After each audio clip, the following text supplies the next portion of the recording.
Hey everybody, it is the Urge Warriors here. It is day 35 of my Dating Myself challenge following 90 days of recovery from binge eating disorder. So I got a quick binge eating update for you with binge eating recovery tips, and then a quick update of my dating myself activity for the day. So regarding the binge eating disorder, I did have a couple of binge urges today, and I wanted to share a tool with you that I actually learned a while ago and I apply today. That's really helpful in coping with binge urges. So I used to attend SMART recovery meetings pretty regularly. For those of you not familiar with SMART, SMART recovery meetings are mutual aid meetings. They use a lot of similar tools used in cognitive behavioral therapy, and basically anybody going through recovery from any kind of addiction, whether it be substance related or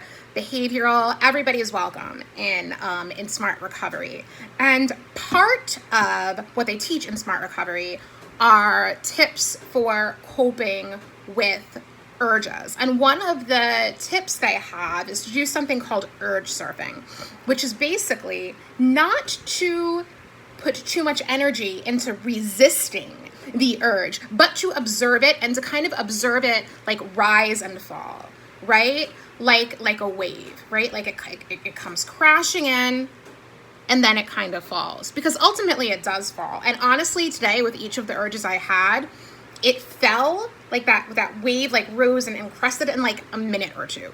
Like really, like that's literally how long the urge lasted, and for so long I wasn't able to separate myself from the urge, right? To kind of watch it rise and fall, because it was just so, it was like a gut reaction, right? Like I didn't have that space.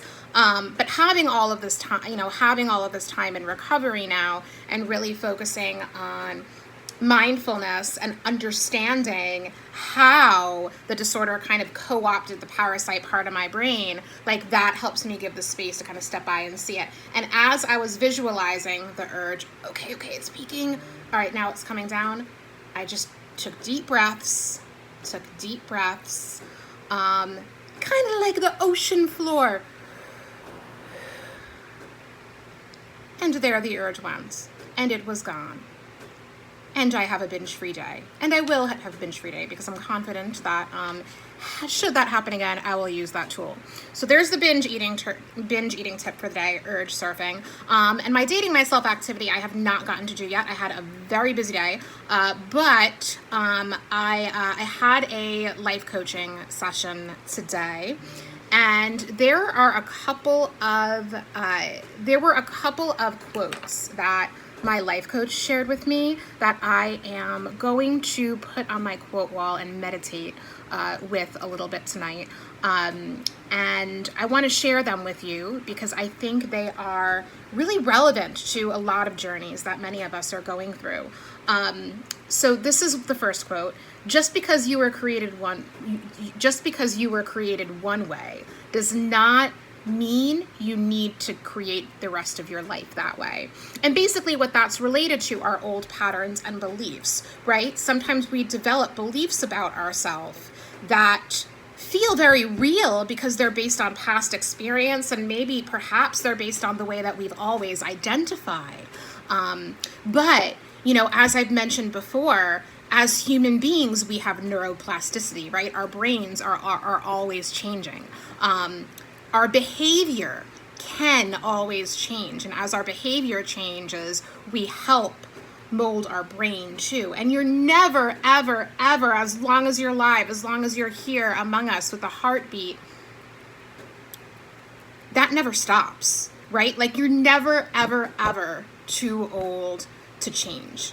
It might feel very overwhelming, and there might be a lot of real barriers, but it's never impossible, right? And we're constantly, being creators in our old lives, and we can kind of, once we step back and see that, like, we can change our narrative. So that sat very well with me today, and I'm going to sit on that a little bit.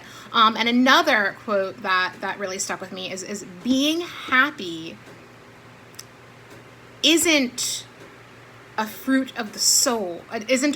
Being happy isn't a trait of the soul, but a trait of the ego. I'm going to say that one more time. Being happy is not a trait of the soul, but the trait of the ego. When we think of our souls as human beings, there are so many emotions that we are bound to feel. Not just happiness. Like, so many of us spend our lives, our waking moments chasing happiness, but we're not always going to be happy. We're going to feel all different things. So even though we all want to create the best life for ourselves and deserve the best life, if we're like constantly chasing happiness, we've kind of missed the point a little bit.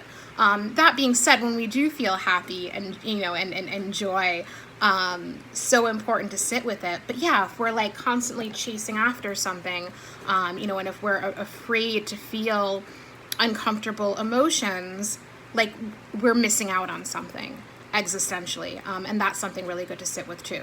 So I'm gonna go on my date with myself. Well, I'm gonna eat dinner and then go on my date with myself to my bedroom and put these new quotes on my wall, and these silk pajamas I ordered last week came tonight, so I am also going to treat myself to sleeping in my silk PJs tonight.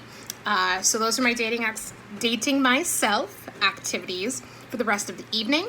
I hope sharing my activities and my urge tips earlier were helpful, and I look forward to checking in with you all tomorrow for day 36. Thank you and take care.